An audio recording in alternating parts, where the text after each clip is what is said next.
quelques jours avant la toute fin de l'attaque des Titans en animé. Alors, pour vous préparer à ce grand final, nous vous avons rassemblé tous les interviews d'Hajime Isayama à travers le monde. Sans aucun spoil sur la fin du manga, voici l'ensemble des révélations faites par l'auteur sur l'attaque des Titans et ce qu'il nous prépare pour la suite. La dernière ligne droite est là, alors abonnez-vous pour ne rien louper des actualités et du récap ultime de Shingeki no Kyojin.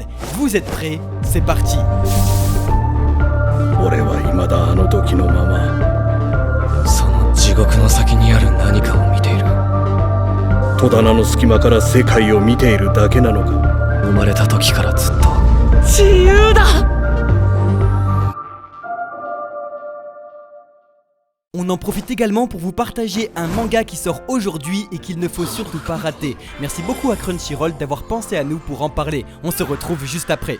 Tout commença avec un rat. Après la peste noire, la variole ou la grippe, voilà qu'à nouveau, l'humanité tout entière est à genoux face à une nouvelle pandémie. Aujourd'hui, tout être vivant est dévoré puis assimilé par une entité extraterrestre. Alors, Jen, lycéen japonais, voit ses amis et sa mère mourir devant ses yeux, dévorés par les bêtes asymétriques venues d'ailleurs. Unique survivant et séparé de sa sœur, il n'a plus qu'un seul but: la retrouver, portant désormais en lui l'organisme extraterrestre qui a décimé l'humanité, mais qui va également lui permettre d'évoluer. Bienvenue dans un monde en guerre, dans un monde de peur, de haine et de vengeance. Bienvenue dans Gigantis, la nouvelle pépite seinen de la Shueisha qui sort aujourd'hui en France chez Crunchyroll. Action, survie et critique de la société actuelle, après Terraform Mars, Kenichi Tachibana, grand maître de l'horreur, se surpasse une nouvelle fois pour nous offrir des chara-design intelligents et très travaillés, des créatures jouant sur le dégoût et un registre ultra réaliste qui ne laissera personne indifférent. Alors, pour les plus courageux, rendez-vous en description pour découvrir le tout premier tome et partez sauver le monde grâce au projet Gigantis. Mais n'oubliez jamais que parfois, pour affronter des monstres, il faut en devenir un soi-même. Isayama a pour la toute première fois de sa vie été intéressé par le manga lors d'une activité en école primaire. Il devait recycler des morceaux de magazines shonen et les recoller pour créer une histoire intéressante. Également, sa passion pour les dinosaures devint le moteur de son amour pour les kaiju. Plus tard, l'attaque des titans prit forme pour la première fois dans sa tête lorsqu'il contempla le tableau kaiju de Kiyoshi Yamashita, connu comme le Van Gogh japonais. Ce tableau dépeint le combat de l'humanité face à des monstres venus de l'océan, prenant parfois la forme d'animaux. Les humains répondent donc à coups d'artillerie tandis que d'autres fuient pour leur vie. Cela a directement inspiré l'auteur pour créer son manga. Les tout premiers dessins d'Isayama sont conservés dans sa ville natale. On y retrouve ainsi des robots en plein conflit contre des monstres ou des monstres contre des humains avec de l'artillerie. Isayama était très mauvais à l'apprentissage des kanji tandis que les autres élèves y arrivaient avec beaucoup plus d'aisance. Aujourd'hui encore, il dit utiliser son téléphone portable pour se remémorer comment les écrire. L'auteur a le sentiment d'être un cancre depuis son enfance dans beaucoup de domaines. Il existe selon lui un fossé extrême entre ce qu'il sait et ne sait pas faire. Enfant, il était excentrique et avait une aisance pour ne pas agir comme les autres. L'auteur passa toute son enfance dans sa ville très isolée de la préfecture d'Oita. Entouré de vastes montagnes, la vallée devint toute son inspiration pour un univers entouré de murs menacés par une force extérieure. C'est quelque chose qui peut arriver à n'importe quelle époque et partout dans le monde. C'est pour ça que tout le monde peut s'identifier, argumente Isayama. En grandissant et durant son adolescence, l'auteur faisait selon lui de nombreuses bêtises dont il a honte aujourd'hui. Même à 20 ans, j'étais encore très enfantin, commente le mangaka. À 30 ans, je suis devenu un peu plus mature et le mariage m'a définitivement aidé à devenir quelqu'un de meilleur. En s'installant sur Tokyo, Hajime Isayama travaillait dans un bar où l'ivresse des clients était une source d'anxiété récurrente qui donnera forme à ses titans. L'auteur revient sur ses clients et sur la capacité de l'homme d'être un loup pour l'homme. Cette crainte l'a beaucoup inspiré. Parfois, il se demandait « Que va-t-il se passer lorsque ce client va revenir ?» Si on est poursuivi par un tigre, on peut s'enfermer à clé dans notre maison et le tigre ne peut plus rentrer. Mais si c'est un homme, il peut déverrouiller la porte et c'est terrifiant. Cependant, Isayama insiste en disant qu'il est avant tout très optimiste et qu'en tant qu'être humain, nous nous formons en faisant des erreurs. C'est pour ça qu'il n'y a ni gentil ni méchant dans l'attaque des titans, seulement les erreurs de l'humanité. Un héros bon n'est ainsi pas du tout intéressant. L'auteur rencontra son éditeur Shintaro Kawakubo à l'âge de 19 ans. En effet, après avoir essuyé de nombreux refus d'édition, son Tanto était le tout premier homme à croire en lui. Il n'en croyait pas ses yeux et il lui sera éternellement reconnaissant. Au début, il lui demandait de retirer des éléments et l'auteur se révoltait, mais il comprit rapidement qu'il avait toujours raison. Par exemple, Isayama défendait son style de dessin face aux critiques de son éditeur en disant qu'ils étaient charmants, mais rien à faire, pour réussir, il lui fallait redoubler d'efforts. Le manga Arms de Ryuji Minagawa est l'inspiration première de l'auteur. Il lui a donné envie d'écrire, de dessiner et lui doit toute sa carrière et sa vocation de mangaka. Durant même la publication des Titans, Hajime Isayama n'a eu de cesse d'être influencé par l'œuvre de Minagawa. L'auteur façonne ses personnages en fonction de leur manière à faire avancer l'histoire et c'est seulement après qu'il dessine leur apparence. Gabi, par exemple, est inspiré de la vengeresse Arya Stark et Falco du tragique Jesse Pinkman. Il a d'ailleurs aimé la première saison de House of the Dragon, comme il a aimé celle de Game of Thrones. Son personnage préféré est Aemon Targaryen, notamment grâce au visage de son interprète. Pour Isayama, l'histoire avec un grand H est primordiale. Une pincée de réalité historique dans une fiction la rend crédible. C'est donc avec cette idée en tête qu'il retourna la map monde comme le fit Martin pour Game of Thrones avec l'Angleterre et Westeros. Aussi, les Eldiens et Mar évoquent le peuple germanique et les Romains il y a plus de 2000 ans. Son inspiration principale pour l'histoire est l'ancienne Europe, comme celle à nouveau qui inspira Game of Thrones.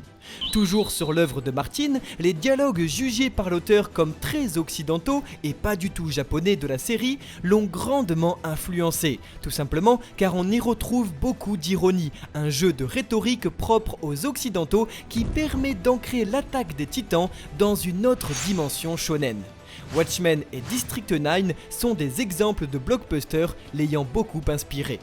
Quant à la bande dessinée franco-belge, il a été frappé par leur richesse, mais surtout par leurs dessins et leurs couleurs. De l'autre côté de la mer, l'auteur ne se considère pas dans la catégorie des mangaka ayant 20 ans de plus que lui environ et qui ont créé leur propre monde de fiction. Des artistes qui ont tissé un rapport très profond avec leur univers fictionnel respectif. Il est selon lui en dessous de leur niveau. Cela dit, Isayama trouvait le shonen extrêmement formaté au Japon et avait besoin d'en créer un nouveau. Shingeki no Kyojin découle donc de ce besoin de changer tous les codes du shonen. Le maître mangaka lit secrètement ce qui est dit sur lui sur internet. Parfois ça l'inspire, parfois il est content, parfois il est triste. Au début, les critiques l'ont profondément choqué. Par exemple, durant la publication des Titans, Isayama lisait de manière récurrente ce que les gens pensaient de son œuvre. Il lisait aussi bien les mauvaises que les bonnes critiques. Si certaines l'influencèrent, d'autres non. Une particulièrement l'a choqué et disait « Si l'auteur fait ce que ses lecteurs demandent, j'arrête immédiatement de lire ». Isayama n'a eu cesse de repenser à cette phrase tout le long de son récit. Enfin, avec ses assistants, il tâtonnait, cherchait des inspirations pour leurs dessins dans l'œuvre de Koyaru Gotoge en disant « Tiens, le design des personnages de Demon Slayer est franchement chouette ». Isayama l'a toujours dit et le répète, il ne pensait jamais réussir. Il a essuyé des refus, mais il le savait, ses dessins n'étaient pas beaux. Pendant sa carrière, l'auteur rendait ses chapitres à chaque fin de mois. Il prenait une semaine de pause, puis travaillait 3 semaines d'affilée avec seulement 2 heures de sommeil par nuit.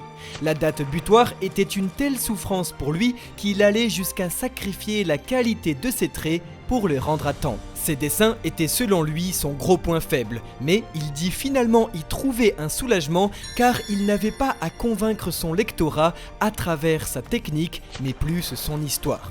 Si il n'a jamais souffert de tendinite, c'est parce qu'il n'articule pas son poignet dans tous les sens comme les excellents mangaka. Lui se contente d'un mouvement haché tout en tournant la page autour de son poignet avec l'autre main. Si cela lui a permis de ne jamais se blesser à la main en 10 ans, il a néanmoins souffert de terribles maux de dos et devait se coller des bandes pour se redresser.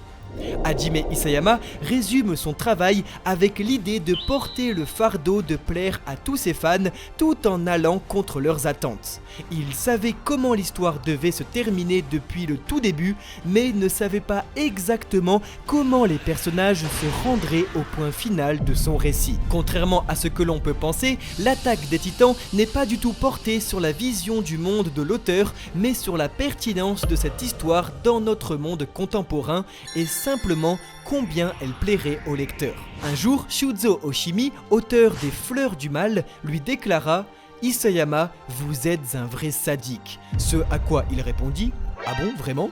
Aujourd'hui, il se dit qu'il a sûrement eu raison et qu'il apprécie son honnêteté et souhaite que tout artiste puisse en faire autant. Yuki Kaji, interprète d'Eren Yeager, a beaucoup influencé l'auteur en faisant du protagoniste quelqu'un de bien. Isayama a construit son œuvre en allant dans cette direction pour convaincre les lecteurs et épouser au mieux la voix de Yuki Kaji.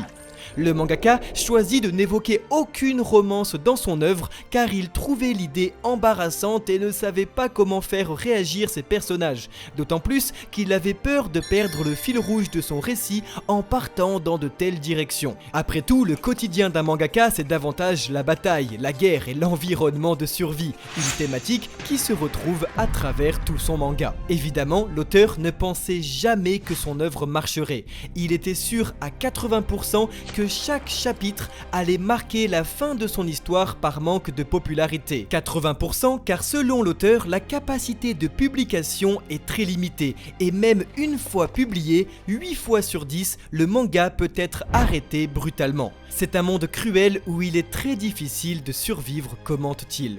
Lors d'un documentaire sur son quotidien de travail, le réalisateur notera qu'il ne sourit qu'une seule fois de tout le métrage. Cette fois, c'est lorsqu'il joue à la Nintendo Switch durant un très court instant. La position de l'auteur a beaucoup évolué vis-à-vis de ses personnages. Il se sera toujours identifié à certains d'entre eux en grandissant. Je cite, « Eren disait devoir assumer le pouvoir des titans comme je devais assumer l'importance de mon œuvre. Au début, j'avais beaucoup de mal à m'exprimer et c'est ce qui m'a poussé à écrire mon manga. Aujourd'hui, ça va beaucoup mieux. » Eren devait disparaître à partir du tome 21 pour qu'Isayama puisse travailler sur un autre manga, celui de Mar.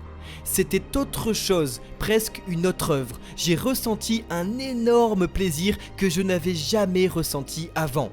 L'auteur a donc adoré changer de point de vue et introduire les anciens personnages comme les ennemis de l'œuvre, pile au moment où l'on se sent familiarisé avec les nouveaux héros. Cela dit, à chaque fois qu'il relit des passages de son histoire, Isayama regrette de ne pas avoir fait certains changements. Les regrets et les remords sont principalement ce qu'il ressent le plus en relisant son manga. Conseil de mangaka, pour continuer à créer, il faut se nourrir, lire d'autres mangas, regarder des films et des séries, afin d'avoir sans arrêt des idées, aussi occupés puisse-t-on être. Autre conseil de mangaka, un bon manga est un manga qui se vend bien, mais un bon dessin, au-delà des compétences graphiques, se distingue avant tout dans sa faculté d'atteindre ses lecteurs, de toucher leur sensibilité. Au Japon, le feuilleton fait la différence, cette publication hebdomadaire ou mensuelle. C'est donc à la fin de chaque chapitre qu'il faut donner au lecteur l'envie de rester. C'est cette fin de chaque semaine qui, pour Hajime Isayama, fait une bonne histoire. Cependant, si le manga au Japon est perçu comme un produit commercial, il est vu en Occident comme un véritable art, et l'auteur est très honoré d'être perçu comme un artiste. Un titre qu'il ne saisit pas pleinement tant il dit ne pas avoir les connaissances suffisantes pour le comprendre.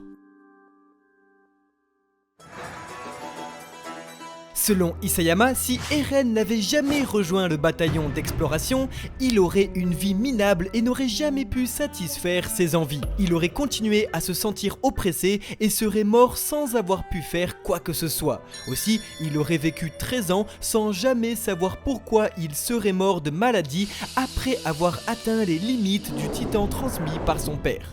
Pour l'auteur, ce qui procure l'effroi chez les titans n'est pas leur expression, mais que cette dernière soit bel et bien figée.